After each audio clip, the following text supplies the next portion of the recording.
Blog Talk Radio. You know what time it is.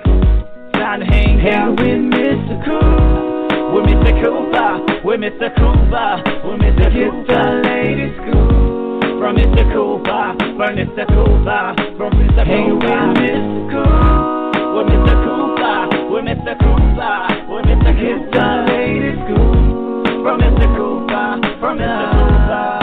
Yeah.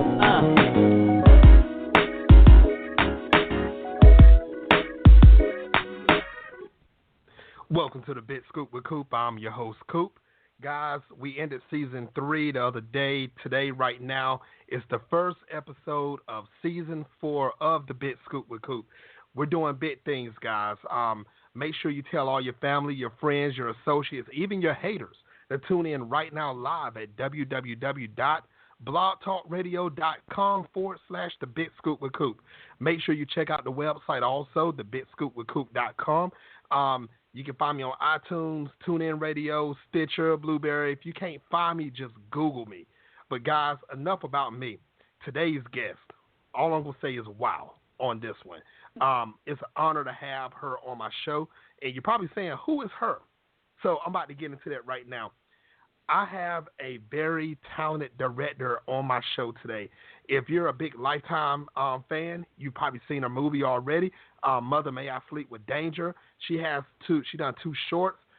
She's very educated, went to school, got her college degree and Bachelor of Arts in advertising. She has done a lot, and her record speaks for itself. Ladies and gentlemen, the one, the only, Melanie Aitkenhead. Welcome to the show. Thank you, Michael. It's an honor to be here with you. Thank you. Thank you. How's your day today? Oh, it's been good. You know, how's your day? Oh man, it's been a blast. I'm gonna put it like that. And now I have you on the show, so this is great. We're opening up season 4 of the show right now. So I was telling people already that about your big movie that's actually out already. We're gonna talk about that in a minute. But Melanie, also on this show, we always talk about how you started in your career, your success, give advice on how to get into your career, and so much more. And the people worldwide, I know they're ready to hear this also, guys. So I'm going to stop talking, and I'm going to ask you the first question that everybody wants to know. When did you realize that you actually want to, get into the movie industry? Yeah, it was one of those things since I was a kid. It's one of those stories that, I used to watch a lot of movies. I was, fascinated with Jurassic Park, E.T., Spielberg, and I would watch movies and just, I was, growing up in Guatemala, Central America, and I just be like, I want to be involved with movies. If cinema has the power, to transport me to a new world, to make me feel things hadn't felt as a young kid, and to have that power to influence people, I was like, I want to be a part of that. And so I was always fascinated with movies and TV, and, I knew from early on that was my passion, my calling, and, I just had to find a way to do it. Being in Guatemala, you didn't have that many, options as far as let me go check out that film school in the corner. Well, that film school didn't exist. You know what I mean? Exactly. It was, And see, and I understand where you're coming from on that, because I'm in North Carolina, so I can't say, hey, let me go up the street to a film school also. So I definitely understand where you're coming from on that. It is very, when you're young and you get that ambition that you're ready to get into movies and television, it's in your head, you will do everything you can possible to actually make it to that spot, especially if it stays in your head from a child all the way up to an adult. So I want to congratulate you. And I think it's like what you said is like what you're saying, Michael. It's like that, it's that passion that you have, that ambition.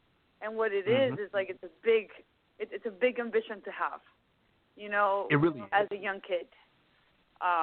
But I mean, I was blessed that I you know what I mean, because you have big ambitions, and sometimes throughout life, like when you're growing up, you're like, oh, maybe I should focus on something else. And, and I did have those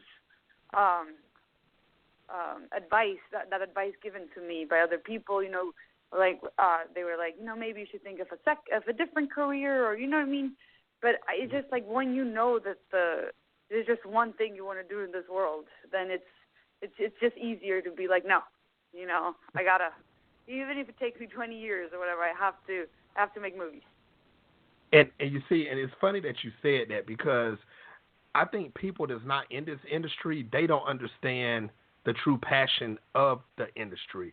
I've been in 2 movies, getting ready for my 3rd, and you got people that's out there working customer service jobs and factories and everything. They're like, no, maybe you just need to be a manager here or start off in this company here. They don't understand the true passion when you have it inside of you to do this. Just because one person don't see it, that doesn't mean it's not important for the next. So I'm glad you didn't listen to these other people, Melanie, and you scratched and clawed and you climbed your way to where you're at now.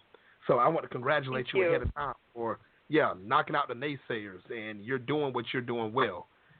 So thank you for that. Yes.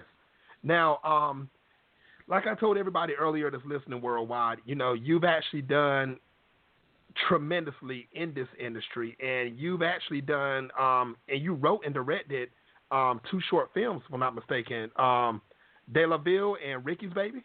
Am I correct? Yeah, I wrote and directed Maman de la Ville and Ricky's Baby. I directed. Someone else, a friend of mine, wrote it. Yeah. So tell everybody what both of those movies are about. Yeah, definitely. So I'm fascinated by relationships, like romantic relationships, and what that entails, and the challenges that are faced when you're in a romantic relationship. So the first one dealt with infidelity, and not like it dealt with the jealousy of the boyfriend. She went on a trip to France, and then they come back, and the movie revolves around an argument, and basically he's trying to get her to confess that she was with another guy in France, but she wasn't with another guy. And then at the end, just because she realizes that he's not going to stop, and that what's more important to him is to find out whether she was with someone else or not, then it is to believe in the trust in the relationship. So she decides to lie and tell him that she was with someone else, and that whoever she was with was was better than he was, and then she walks out of the apartment. So I'm like fascinated with arguments between. So like if you've seen the movie Closer by Mike Nichols, like I love those types of movies where there's people arguing and really dealing with the insecurities that you face with a romantic partner. And then Ricky's Baby dealt. There was a couple, and she was a famous musician, and he has this car, that he loves, a Firebird, and he loves really much. And then she falls pregnant, and they don't have the means to take care of the baby or to have the baby. So then he, instead of supporting her, he suggests an abortion. Wow. So then the movie kind of spirals in the sense of like, she was hoping for him to be like, hey, I'm going to be there for you. Like, we'll make it work. And his words are, we need to have an abortion. So then the movie revolves around, he quickly realized how, what he did. So he goes and he sells his car that he loves the most. And then it's a happy ending. Then they get back together, and we don't see when the baby's born, but, they're a happy couple. Nice. Now, do you think there'll be any sequels to either one of these movies in the future? I mean, I would love to do some work. I wrote a script that's based on Moments de la Ville, which is about infidelity, and I would love to do that feature eventually.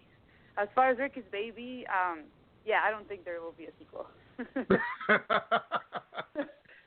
Oh, wow. I had to learn a lot about cars. I didn't know much about cars for that movie. Cars are, nice. Now, as far as it goes for the industry, before I even get into that, I don't want to sound like a broken record, but I just got to say congratulations again on those two shorts because you're proving your work, and that's how you actually are getting into bigger and better things also that we're going to talk about in a few minutes. So congratulations again, Melanie. You're doing it big, girl. You really are. Thank you, Michael. You're awesome. Thank you. Yeah. Thank you. Now, let's talk about the movie industry for a minute or two. Now, my personal opinion, well, before I even get into my personal opinion, within the last 10 to 20 years, the movie industry has been had its ups and downs, just like television and just like music. Everything has its ups and downs. But how do you feel about the movie industry within the last 10 to 20 years? Do you feel like that right now we're at an all-time high, or do you feel like that is going down on the slope again? How do you really feel about it? Yeah, I really do think that the industry, in the past 10 to 20 years, like it has the possibilities of the industry has improved in my eyes, in the sense that just look at TV, like the amazing content that's being created in TV, and just how daring a lot of the series are. And I really, the ability that you can go shoot a movie with your iPhone. But you know what I mean? If you have, a good DSLR camera, you can really just go make your own short. And I really feel like, TV is really has changed the industry, and for the better. And it's a steady climb. Like you said, I don't think we've quite gotten there, but I do think that the industry is aware of the gender inequality or certain other issues, and I think it's not something that can just be fixed with a magic wand. I always try to hope for the best, and I feel like the industry, just maybe because of my experience with Mother May I Sleep with Danger, all of the key positions were women. We were all working well on set. There were nobody was being treated differently, based on their gender or their race. It was just, we were just all there trying to make, the best possible. And I feel just because I've had that experience, I have to say I feel like the industry, is getting to a better place. Good. And I can agree with that on an overall perspective that it is getting to a better place. I feel that there still could be a few tweaks that could be done, and that's in any industry.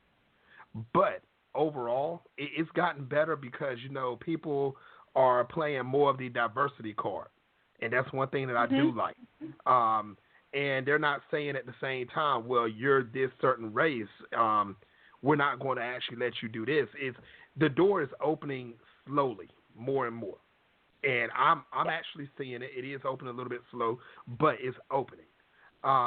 Even down to the Academy Awards all the way up. So it's doing a good job, and I feel that since they're actually looking at diversity and they're giving women a chance at the same time to direct like what you're doing. And I'm going to talk about that in a few seconds.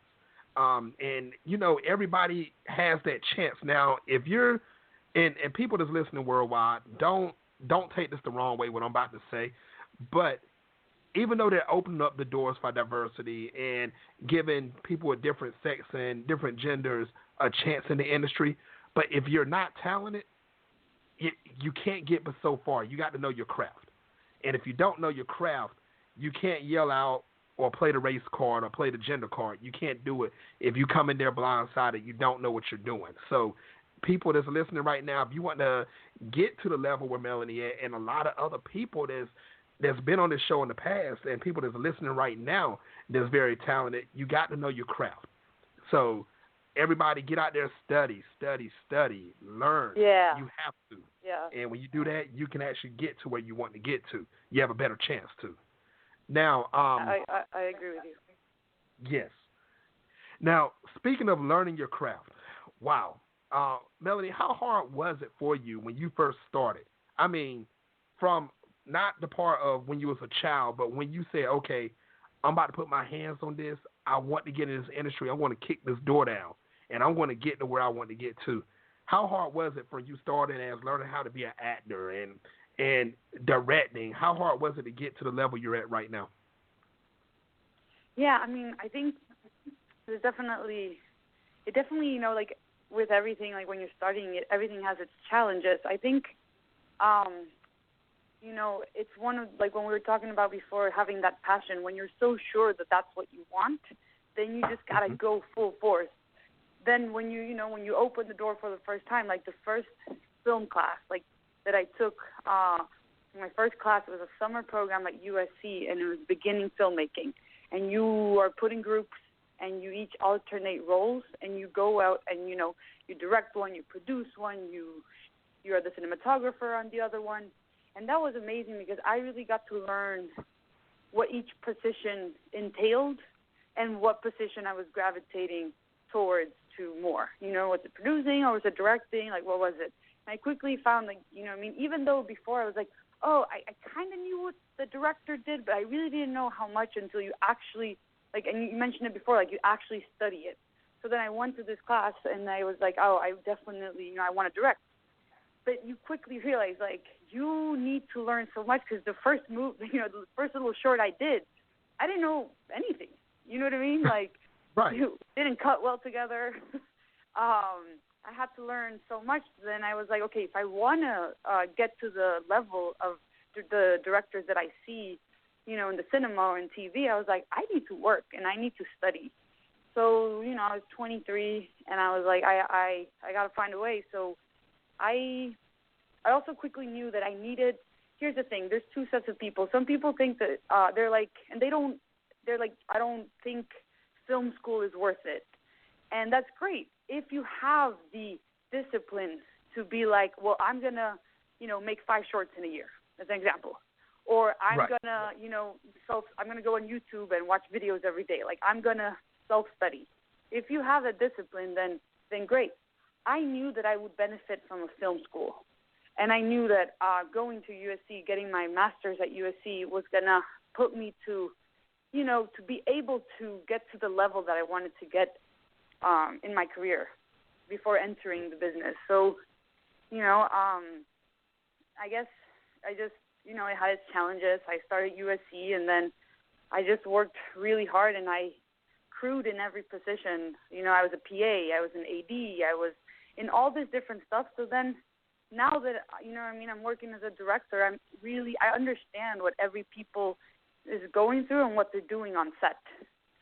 And so, to go back to your question, I think it's just I knew early on that I had to work hard and study. And, USC really helped me in honing my talent because there's one thing, to have talent, but talent can only take you so, talent maybe is 10%, but the rest, you got to work hard for it, and That's by true. working hard, you develop talent. So true. So true. I'm going to mention a name to you, and I want to see how much this name means to you. James Franco. Exactly. I knew you were going to giggle off of that one. I knew you were. So, James is the man. How did this happen? How did this happen, though? He told you he wanted you to direct, Mother May I Sleep with Danger. How did you all two connect? Yeah, okay, so we connected because while I was doing my master's at USC, James teaches at USC once a year, and the faculty chooses 10 directors. And, a lot of people apply for a position, but the faculty chooses 10 directors, and I was one of those 10 selected. So once you're one of those 10 selected, you get into James's class, and what his class is he gives you the opportunity to do a feature with him. But the way it works is it's not every director goes and does one feature. No, it's one feature, and there's 10 directors in directing that same movie. So it was based on his book called Actors Anonymous. So we each had 12 minutes of that film that we were directing, but obviously because we're 10 directors on the same movie, we all have to be very involved in every creative decision. But then James also acts in this movie. So not only was, he was my professor, he also, he had 4 scenes in this movie, and 3 out of those 4 scenes I had to direct. So I really got a chance to work one-on-one with him on set. And, we worked really well together, and I was very fortunate enough that he liked my work. So then we started developing another project. And then, after, continued developing this project, and then he reached out a couple of months after that, and he was, I have this Lifetime movie called Mother May I Sleep with Danger. Would you be interested in directing? Now, you heard those giggles before, right? Yes, I did. Do those giggles, multiply it by 100. That's how excited I was. I was like, wow. I was, you know what I mean? I was like, yeah. I was like, what's the story about? And he was like, it's a lesbian vampire movie. And I was hooked. I was like, yes. And so then he sent me the script. I read it in the next hour or so, and I was like, just replied yes. And then I talked on the phone, and then we started developing the story. I'm surprised you waited an hour. That's how we connected. So like I said, USC has really helped me. Yes. I'm surprised you actually waited an hour. I'm surprised you, after the first 2 pages, you didn't say, yes, I'll do it, and continue to keep reading. I'm very shocked. But the thing is, you replied back. I mean, here's the thing. Maybe you're going to do it because, it's a lifetime. It's a huge opportunity. But you still, I still wanted to read the script, so when I talked to him, I was able to be like, okay, yeah. You know what I mean? I want to connect with the story. Wow. Now, and here's a question I want to know. So, okay, James reached out to you and asked you to direct, and you say yes. Now, did you have to meet up with any Lifetime executives? Like, did you have to do an interview through them also? I was really blessed that because James was vouching for me, nobody questioned it. Nice. So, it was amazing. I mean, James, because we had worked together, so he knew how I worked. He could vouch for me. He understood, he understood my work. So Lifetime and Sony were very supportive and very comfortable with the decision. Wow, nice. So what do people and for the directors that's listening right now, this question is really more for them, what I'm about to ask you. When you go into a meeting, let's say Lifetime called you up and they say you did so well with Mother May I Sleep with Danger, we want you to come direct another film. But we want you to come into the office and we want to ask you, we want to get to know you a little bit better. What questions do you think they actually ask when you're inside of those type of interviews? Yeah, I mean, I think, this is just guessing, right? Because I haven't gone through it, but I definitely think one of the most important questions would be, okay, can you shoot 7 to 8 pages a day? How fast can you shoot? Can you deliver a movie on budget or under budget? And can you get it at the schedule that, that they will make you do it for? Because, a lot of stuff is like Mother May I Sleep with Danger, we shot 15 to 16 days. So we were shooting 8 pages a day. And I think what they want to know is just that if they can trust the director to make sure they can deliver not only a good product, but a product that is going to come on budget and on schedule. Because if you go over, then you lose them a lot of money. Right. And that makes perfect sense. That really does. And I'm glad you answered that question. That does make perfect sense. Now, what is the difference between the 1996 version and this year, 2016, for Mother May I Sleep with Danger? We revamped it completely. We, of course, kept certain elements. We brought Tori Spelling and Yvonne Sergey back, and we kept, little elements that if you were a fan of the original, you will notice in this remake that we kept, little things like the dinner scene, the relationship between the mom and the daughter. Mm-hmm. But other than that, it was a completely new story. And it was James's idea to do it this way, and I think it was great to be able to change it so much because, we are portraying important themes, and in 1996, it's a woman in peril, right? It's a woman right. dealing with an abusive guy, and what we really liked about this revamp, and the big difference is that you have stronger female characters, and it's more pertinent to the times we're living.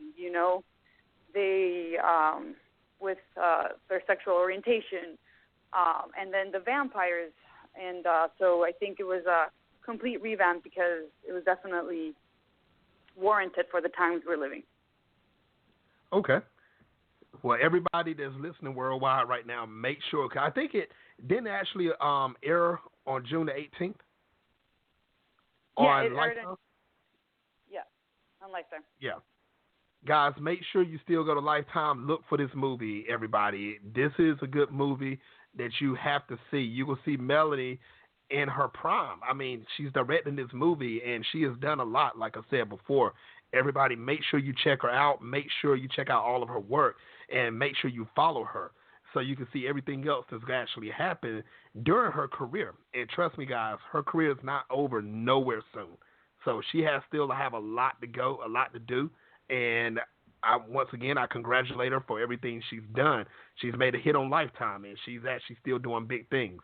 Now, what was it like behind the scenes of Mother May I Sleep with Danger? How was the atmosphere with the cast and the crew?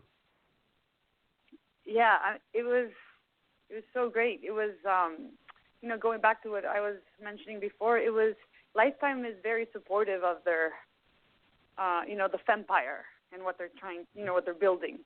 The Fempire, an empowering woman in front of the camera and behind the camera. And also, James really brings a great vibe to the set. And, the network, the studio, the crew, everybody that was working there, we were working, a lot of nights during the holidays. We were shooting in cemetery. It was really cold in Los Angeles. But everybody was such a team player and really working together to make the best movie possible. There were no, again, like going back to James giving me this opportunity, there were no, nobody was second-guessing you. Everybody was just, because it's such a fun movie, everybody was just having a great time doing it. Nice. So really, love how Lifetime was so supportive and how, like I said, every key position was a woman. So it really felt like we were doing something special. Nice. Now, how was it like working with Tori Spelling? What was that like? I had the privilege of working with Tori Spelling, and we've talked about, hopefully, doing another movie together because she's just such a kind-spirited person. She's very humble, hard worker, and, she likes to talk about her character. She listens to the director's idea, but she also comes with good ideas about her own character, and I thought she was just such a joy to work with. She brought her daughter to set one day, and she's so lovely. Such a great mother and a great artist. So I would be, of course, honored to work with her again. Cool. Big shout-outs to Tori Spelling. If you're listening right now, big shout-outs to you. Tori, I'm still thinking of you of the 90210 days. I'm sorry, you're not going to ever grow up in my head. You're always going to be a teenager in my head. So when I see you in this movie and see you in different movies and everything, and you're an adult, you're supposed to be on the beach running around with Dylan and all them other guys. I mean, I'm sorry, you're going to be the teenager to me. But for real, though, I like what you're doing, Tori. Big shout-outs to you. Keep doing what you're doing also. Melanie, it's amazing on your story from a childhood all the way up, and you're doing a lot of different things. And talking about different things, can you tell everyone about the movie Actors Anonymous? Yeah. Actors Anonymous was the first movie that I did, that I worked with James, and that's how I met James. And that's the movie that we did through USC. and it has 10 different directors, and it's about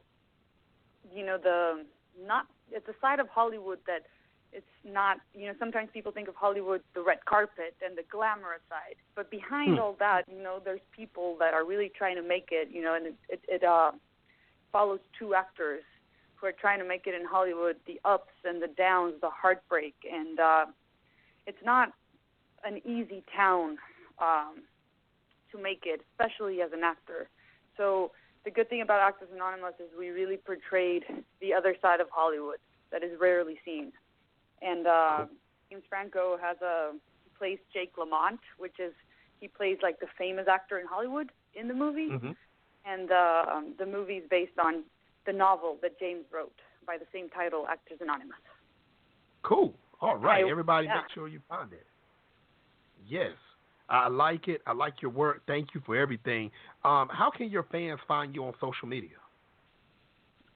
Yeah, I'm at Mel Aitkenhead. That's Instagram, and I'm at Mel 8Key. So my last name cut in half, 8Key, at Twitter. Got you. Everybody, make sure you follow Melanie. You have to, man. Amazing things that she's doing. Follow her career, and she's going to tell the story on social media through the pictures and her tweets and everything. Mm-hmm. Now, do you feel that social media is a big, important deal for today's time in the industry? It's funny. I think it definitely is, but I also think there's, I think the most important, if you're an artist, if you're a director, if you're an actor, whatever it is you do that you want to try to make it in Hollywood, I think it's some people put all their power on social media, and truly so, in the sense that like you are hearing more and more the cases where like studios are like, well, what's the social media presence on this actor? And if the presence is bigger than the other actor, they're most likely are going to go with the one that has a bigger presence in social media. Mm-hmm. But that being said, social media is like a whole other world where you want to spend most of your time creating art and working on your craft. And then you can post on social media. But if you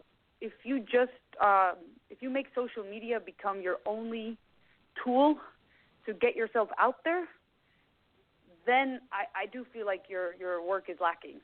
So I feel like it's important to use social media to have a presence, to we post a lot of pictures from behind the scenes from the movie, or ways to promote the movie or to promote ourselves.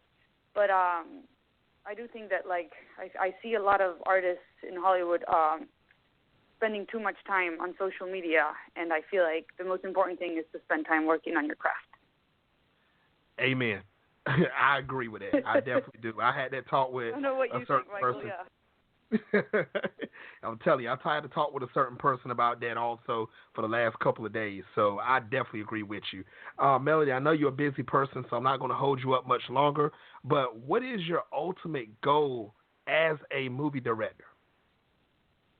Yeah, I think ultimate goal is a very, it's a strong word, and ultimate being